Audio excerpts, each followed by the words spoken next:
always keep focused on.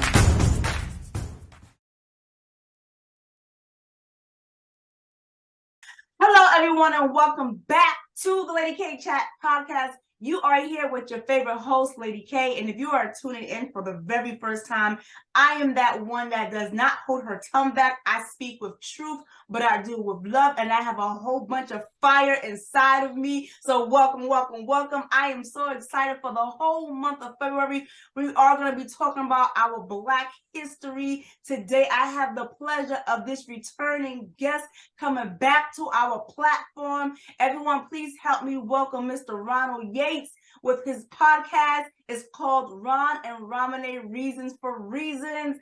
Welcome, Ron. Thank you for having me. That you're here so we can educate the people, because you're talking about something great today. You're talking about some hidden faces. I said, oh, when he said he want to talk about hidden faces, I said, what's that, Ron? So I'm going to let the man talk about it himself because I don't want to mess it up. I want you to hear it just like I heard it. So Ron, let's give us a little introduction of what's Hidden Faces about today. Well, the hidden faces of Africa are many people and objects even throughout history that we assumed that were European, or to coin a phrase we use in this country, white. In reality, there are no white people on the planet, right? That was a creation by the English. So we have been led to believe that many of our people, or people throughout history, we're told, we just assumed we're white. So we're both from New York, so let's start in New York, familiar with the Statue of Liberty. Right. Many of us may not really be familiar with the story behind the Statue of Liberty. So when you go out into New York Harbor and you see Lady Liberty holding the torch, what we didn't know about Lady Liberty is that she was originally a Black woman. She was a Black woman? Yes, originally Really? the Statue of Liberty was a Black woman. When the man who sculpted or cast the Statue of Liberty, he originally had the face of a Black woman. So when the statue arrived into this country, and the powers that be opened the boxes and saw that it was a Black woman, they said immediately, whoa, whoa, whoa, whoa, whoa, whoa. We cannot put this in the harbor as a symbol of freedom when we treat Black people in this country as less than human. So they said, no, no, no, we need to send this back. So they sent it back to France. And the artist, I should say, Bertoldi, reworked it so that it would have a more Eurocentric presence or appearance of a European woman. I believe he used either a prostitute or a family member as a model.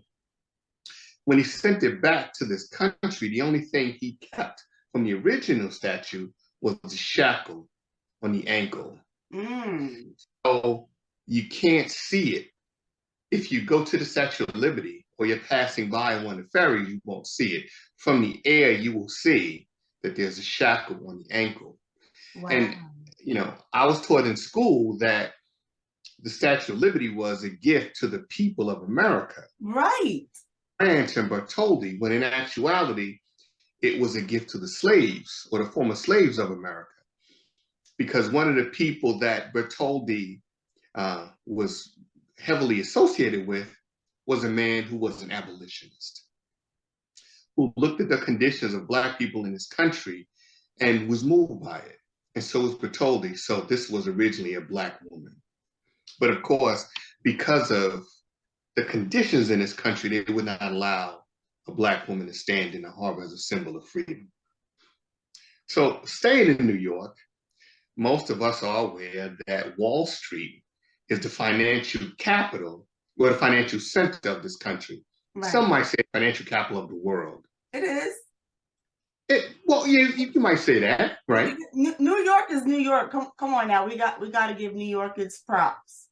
Well, yes, New York is the center, and every day, literally billions of stocks are traded on Wall Street. Right. But there's another side or history to Wall Street.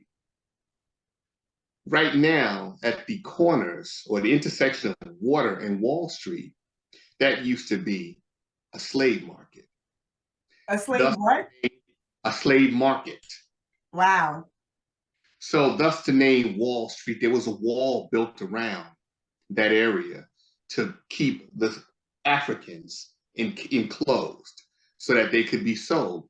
So one of the first commodities to be sold on Wall Street were Africans. We were one of the first commodities. And if you remember years ago, they were doing some excavations to build something along that area, and they found an African burial ground. You remember that? No.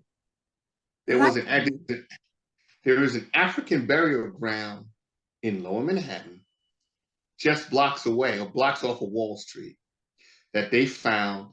And of course, they asked them not to disturb that area. So there's a small area in Lower Manhattan that is dedicated to the memory of those ancestors' remains that were found.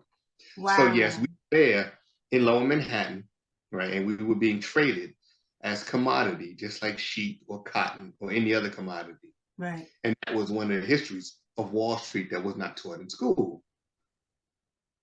So now let's go a little further south. During the Revolutionary War, George Washington, of course, was the general in charge of the Continental Army. Now, this was the 18th century, 1700s.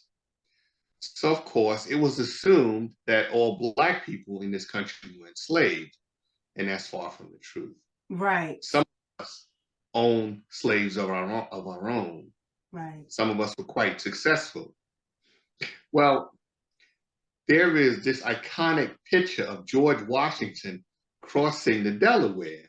You see him standing in front of the boat, and he is, standing there, kind of like majestic figure crossing the Delaware. What they didn't tell us was that there was a Black man in the boat with him. So if you look at the picture, and it's on some of these quarters, you'll see a number of people in the boat. Well, to the right of George Washington, you said it's on a quarter? Yeah, there's the crossing of the Delaware. There's I guess a memorial quarter. Really? All quarters, but there was a quarter that was minted that showed George Washington crossing the Delaware. But there's so many pictures you can see in museums, and you can Google it and see George Washington crossing the Delaware. Right. What you will find is that there's a Black man in the boat. The third man in the boat was a man by the name of Prince Whipple. Prince Whipple had previously been a slave. When the war started, Prince Whipple's master became a general in George Washington's Continental Army. And Prince Whipple was actually a colonel. And he was in the boat when they crossed the Delaware into Trenton to begin the Battle of Trenton. So a lot of these faces have been colorized or changed, right, to fit the concept of white supremacy. That we were not there and we did not take part in this, but we were there, and a lot of what we've done has been hidden. Wow. So let's go over to the West Coast now. So the largest state on the West Coast is California. I thought it was Texas. Well, that's not on the West Coast, right? Really? Texas doesn't sit on the coast. Along the coast, you have Washington, Oregon, and California. I see what you're saying. California is the largest state out there. So throughout history, the image of a Black woman and child has been a very powerful image. In fact, one of the holiest symbols in Catholicism is Our Lady of Czestochowa, also known as the Black Madonna. That symbol, every year, literally millions of pilgrims go to visit, to worship at the shrine of the Black Madonna. Well, Black woman and child has been a very powerful symbol throughout history. So powerful that one of the Spanish explorers came to this country in search of a mythological Black woman who had an army of Amazonian women. So now with the release of the movie, The Woman King, I think it kind of talks about the myth of Queen Calafia. Right. So are you familiar with Queen Calafia? A little bit, because I didn't get the chance to see the movie yet. I really want to see it, but I heard a little bit about her. Can you tell me about her? Well, Queen Calafia was actually a mythological character. In the movie, the story is actually true. It's based on the Agoji, who were warrior queens or women in Nigeria, a region of Nigeria. Queen Calafia was a myth that had been spreading throughout Europe, that there was a Black woman who had an army of women, all women. And one of the Spanish explorers wanted to find her. So he came to this country in search of Queen Calafia. Of course, she being a myth, he never found her. But what he did do, he named the state of California after a Black woman, Queen Calafia. So that is where we get the name California, from a mythological Black queen. So again, you know, the symbols of Black women and Black children have always been very powerful throughout history. Right. And you have to understand, in the African tradition, it was not a patriarchal society, right? For, let's just say Kemet, or what's called Egypt. In order for anyone to sit on the throne of Kemet, you had to produce your placenta, because they wanted to know not who your daddy was, they wanted to know who your mother was, because the line of ascendancy went through the woman and not through the man. Right. So later on in history, all of that changed. But in our cultures, the line of ascendancy went through the female. So, do you have any questions thus far? No, this is I'm engaged. I'm all ears. You see me, right? I'm like, oh, I feel like I'm a student. You know what's funny? I feel like I'm a student in the classroom, but I'm gonna say this, and I'm pretty sure a lot of people can relate. When I was in school, I didn't appreciate this because this like how you're teaching, it wasn't taught. It was other things was taught. So it was like I was like, okay, but now at this age, it's like this is like, you know, engaging for me. This is awesome. This is, you know, good feed for me, because like I said, back in high school, you know, you didn't pay attention. And like I said, right, it wasn't presented to us like this. So I appreciate this. Okay. So let's talk about some other people that we assumed were European and were not. So in about 711, the Moors crossed the Mediterranean and invaded Europe. Now, there is some controversy as to the term Moor.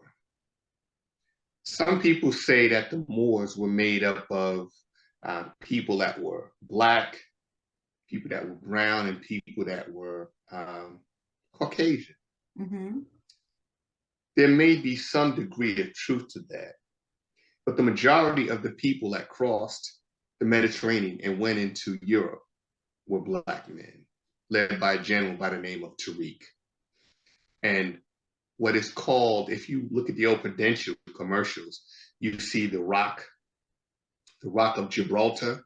That is actually named after the African general Tariq, who led his troops into Europe. So we all know from, you know, reading and other sources that the Moors were in Spain. Yes, they were. What we were not taught is that the Moors advanced much further north into Europe. Some say they went as far as Ireland and Scotland, but we know from records that they were definitely controlling parts of Germany, Bonn, Germany, to be specific. And there was one gentleman, actually two gentlemen from that region that we know had African ancestry and looked nothing like the depiction of them that you see. The men I speak of is Ludwig von Beethoven. we're taught that he was this European guy born in Germany. Well, yes, he was born in Bonn, Germany, but that area was controlled by the Moors. And Beethoven had Black ancestry, as did his teacher. So if you were to Google Beethoven Blackamoor, you come on with the story of Beethoven and his teacher were both Black, and they were entertaining the royal family of Germany. And they said, and the royal said to him, or to them, who is it, this Blackamoor that produces such wonderful music? Right. So yeah, Beethoven was one of us, as well as his teachers. The teacher's name escapes me right now, but both of them were Black. So Beethoven was a Black man. Yes, he had even African ancestry. Even though they projected him as a Caucasian. Yes, yes. Wow. That's what I mean about the hidden faces, because they tell us and we just assume right. that these people are European, and they are not. Right. So nowadays, we have this controversy with Meghan Markle, being part of the royal family and her treatment. However, if you go back and you look at the European coats of arms, and all of the royal families of Europe have a coat of arms, in many of them you will find Black people. Because before this concept of the various races of man were created, people were kind of just people. You identify by what region you came from. Right. So a lot of them will acknowledge their African ancestry. Well, for somebody like the Queen, who just passed away, and her son, grandchildren, well, if you go back and you read, there are a number of books written by J.A. Rogers. And in his collection of books, he has books out, Sex and Race, Love Knows No Color Line, and titles like that, where he talks about the royal family and House of Windsor and their connection to Africa. Mm. I believe it was Queen Charlotte that was of mixed ancestry. So there is African blood that flows through the royal family. Right. They should not be surprised that there is a Black woman married to the Queen's grandson, right, because this has been going on throughout history.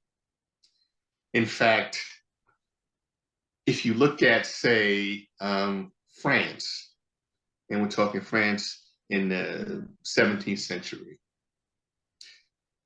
there was a French writer who wrote The Man in the Iron Mask, and probably his best known work was right, Three Musketeers. He was a man of African ancestry as well. Mm. His name was Alexander Dumas. His father had attained the rank of general in the French army and married a French woman. And his son, Alexander II, became the most prolific writer in all of France. Some say in all of Europe at the time, with mixed African ancestry. Absolutely. And then in Russia, you had another one of mixed African ancestry whose grandfather was of African ancestry. And he was one of the best known writers in Russia. His name will come back to me. As I go along, I'll give you his name and you can look him up, because he wrote about it. In his writings, he talked about his ancestry and where his ancestors had come from and kind of how he ended up in Russia. I do have a quick question for you, because sure, a lot of the things that you are probing, it made me think about this other Black historian that I know. And he said something profound, like I said, and it's clicking to me on what you're saying, because we're so close. Like you're mentioning, the Europeans and how some of them are African descendants, right? He said there is no such thing as the Middle East. He said that's Africa. And before he even said that, when I take a look at the map of Africa, when you look at the far tip, you really see like there's a small gap between, like they say, the quote unquote Middle East and Africa and the Red Sea. What is your belief to that? Do you believe that the Middle Eastern is still part of the continent of Africa, and they just broke it up and they just decide to name it the Middle East? Okay. Let me just first say the writer is Alexander Pushkin, right? Okay. So now to your question about Africa. Okay. So when the Europeans came to Africa, they began to divide it up amongst themselves. Right. Germany took one part, France took the other, England, Belgium, the Spanish, the Portuguese, everybody got their share of Africa. Right. If you look at some of the older maps, you find that the region that is called the Middle East, yes, was part of the greater continent of Africa. Right. But maybe the reason behind it is because someone introduced the concept of race. Right? And in order to justify certain actions that would happen in the Middle East, or what's called the Middle East, they separated it from Africa. So a lot of people believe that Israel is the Holy Land. Right. So how would people accept it if you said that the Holy Land sits on the continent of Africa? So in order to do that, they had to separate and create a whole new region called the Middle East. There's no Middle North, there's no Middle South, there's even no Middle West. In this country, we have a Midwest, but globally, there's no Middle West, there's no Middle North, no Middle South, just the Middle East. And that was, of course, to follow a paradigm. Wow. Now, it's interesting, if you are a Bible reader, yes, you find that God describes the location for the Garden of Eden. Doesn't give you a specific landmass, but tells you it is where three rivers come together. It is the Tigris, the Euphrates, and the Nile.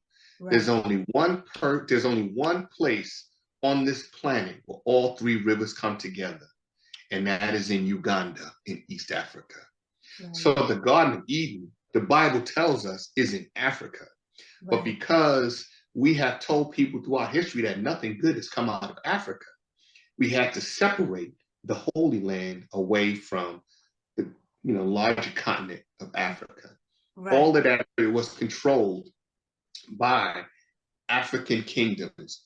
The people of Kemet had control of that area, and so many others controlled that area, and it was all part of Africa. And talking about Kemet, for a lot of people, that's also known as Egypt, right? Even yes, in the it is. And I am a believer of the Bible, but it's so funny how you said that, how things they projected, how they perceive certain things. When they do talk about Egypt, you always hear about how the Pharaoh treated the Israelites. You know what I'm saying? And but it's projected that way, how they treated the Israelites. I need people to understand it. That's like what you said. How would it seem if the Holy Land is in Africa? But like you said, they projected Middle East. But now, like you said, there are people from the Middle East. They're considered slaves in Egypt because Pharaoh and all his people, how they treated the slaves, and it's like, look at that. And then if you think about it, it's really flip flop. Right. It really is. So it makes a lot of sense, as you give that insight and how they project things, and how, like you said, the hidden faces, they reverse everything. It's just crazy. And it makes me think about when I was younger. It's like, if any of that stuff in the textbooks, is that even real? Like, of course we learned about the false narrative that they projected about, Columbus, but it's just like, it makes you really think, like, is half of this stuff even real, what they taught us?